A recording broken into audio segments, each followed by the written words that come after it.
देखिए, पहले तो मैं स्पष्ट कर देना चाहता हूं कल के घटनाक्रम को, क्योंकि मुझे लगता है काफी सारी भ्रांतियां एकदम से पूरे प्रदेश और देश में फैल गई कि ये घटनाक्रम क्या हुआ, कैसे हुआ।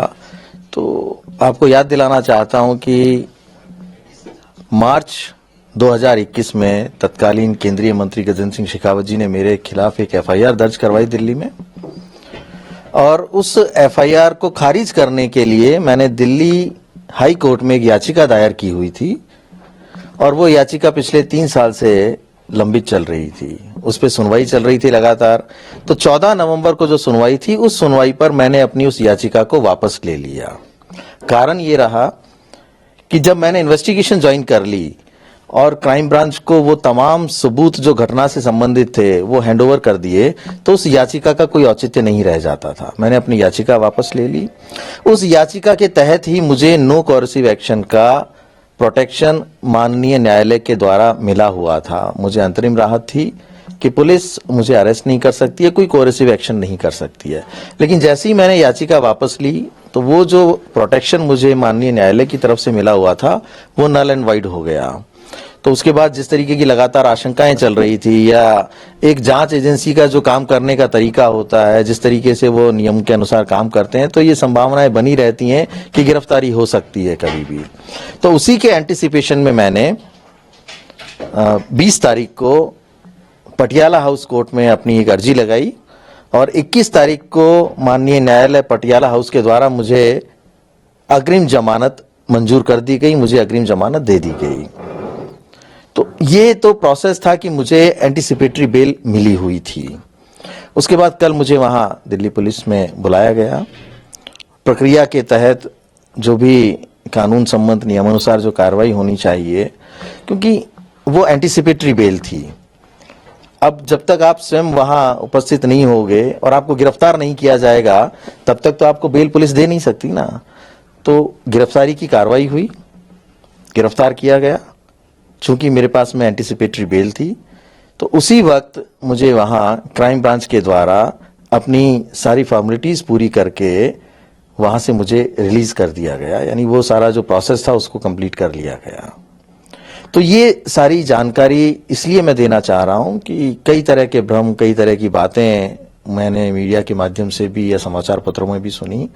मुझे बेल अंतरिम मिली हुई थी, अग्रिम जमानत मुझे मिली हुई थी, और उस बेल को कल वहां बॉन्ड भरवाकर दिल्ली पुलिस क्राइम ब्रांच में मुझसे फॉर्मेलिटीज करवाकर जब अरेस्ट की कार्रवाई की, उसके बाद मुझे रिलीज करके वहां से छोड़ दिया गया।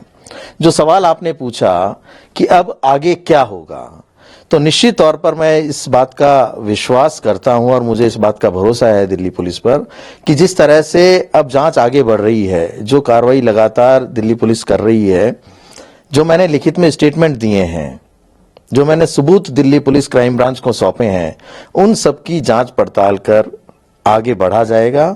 और जो आरोपी मुख्य हैं, या जो कहते हैं ना कि जो शामिल हैं इस पूरे घटनाक्रम में, मैंने तो हमेशा से स्पष्ट किया है कि फोन टेपिंग मामले में सीधे तौर पर मेरा कोई लेना देना नहीं है।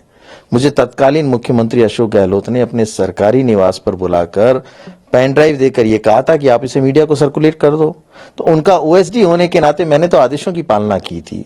जिस तरह से पुलिस को मैंने ये जानकारी दी कि ऑडियो क्लिप्स कहां से आए, उसी तरीके से अब ये पूछताछ पूर्व मुख्यमंत्री अशोक गहलोत से होनी चाहिए कि उन ऑडियो क्लिप्स जो पेनड्राइव में थे वो उनके पास कहां से आए, वो लीगली इंटरसेप्ट किए थे या इलीगली किए थे।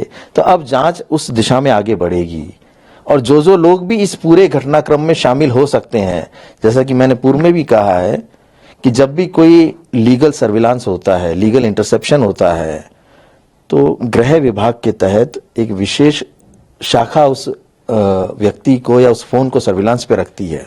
उसके लिए बहुत से नियम, कायदे, कानून होते हैं, बहुत सारी परमिशंस ली जाती हैं, जिसकी जानकारी होम सेक्रेटरी को होती है, होम मिनिस्टर को होती है, प्रदेश के डीजीपी को होती है, चीफ सेक्रेटरी को होती है, प्रिंसिपल सेक्रेटरी टू सीएम को होती है, इंटेलिजेंस के जो डीजीपी हैं उनको होती है। इन तमाम उच्च अधिकारियों को इस बात की जानकारी होती है कि किस व्यक्ति के फोन को सर्विलांस पे लिया हुआ है और किसका इंटरसेप्शन हो रहा है। तो ये तमाम लोग जिन्होंने उस ऑडियो को इंटरसेप्ट करके मुख्यमंत्री तक पहुंचाया होगा या मुख्यमंत्री के आदेशों पर किया होगा, तो ये सारी जितनी भी जानकारी है या ये जो तमाम सवाल हैं, इनके जवाब इनसे पूछताछ में ही मिलेंगे। इन तमाम अधिकारियों से पूछताछ होगी और पूर्व मुख्यमंत्री अशोक गहलोत से पूछताछ होगी, तब दूध का दूध और पानी का पानी होगा कि वो ऑडियो क्लिप्स जिसमें तथाकथित रूप से केंद्रीय मंत्री गजेंद्र सिंह शेखावत जी, हमारे कांग्रेस के दिवंगत नेता भंवर लाल शर्मा जी और विश्वेंद्र सिंह जी और एक और कोई संजय जैन करके व्यक्ति थे, उन सबकी वार्तालाप थी, जिसमें ये सुनाया गया कि एक चुनी हुई सरकार को गिराने की साजिश रची जा रही है, पैसों का लेन देन करके, एमएलएस की खरीद फरोख्त करके। तो अब ये बात वही बताएंगे, पूर्व मुख्यमंत्री इस बात का जवाब देंगे जब उनसे पूछताछ होगी कि वो ऑडियो क्लिप्स उनके पास जो आए उस पेन ड्राइव में वो लीगली इंटरसेप्ट थे या इलीगली थे। तो अब जांच उस दिशा में आगे बढ़ेगी। मुझे यकीन है कि इस पूरी प्रक्रिया के बाद, देखिए, मेरी भूमिका अब लगभग समाप्त हो चुकी है। मुझसे जो भी जानकारी चाही गई थी, मुझसे जो पूछताछ होनी थी, मुझे 11 बार क्राइम ब्रांच के नोटिस मिले हैं पिछले 3 साल में। उसमें से 7 बार मैं स्वयं व्यक्तिगत रूप से उपस्थित हुआ हूं। 4 बार जो नहीं जा पाया उसका मैंने लिखित में जवाब दिया है। मैं पहले दिन से कोऑपरेट कर रहा हूं और आगे भी दिल्ली पुलिस का और क्राइम ब्रांच का मैं लगातार सहयोग करूंगा। जहां भी मुझसे इस सच्चाई को कहने की बात आएगी, मैं उस प्लेटफॉर्म पे इस बात को कहने के लिए तैयार हूं, क्योंकि मैं सार्वजनिक रूप से कह चुका हूं और वो सबूत भी दे चुका हूं जो उस पूरे घटनाक्रम के लिए जो प्राइम एविडेंसेस थे।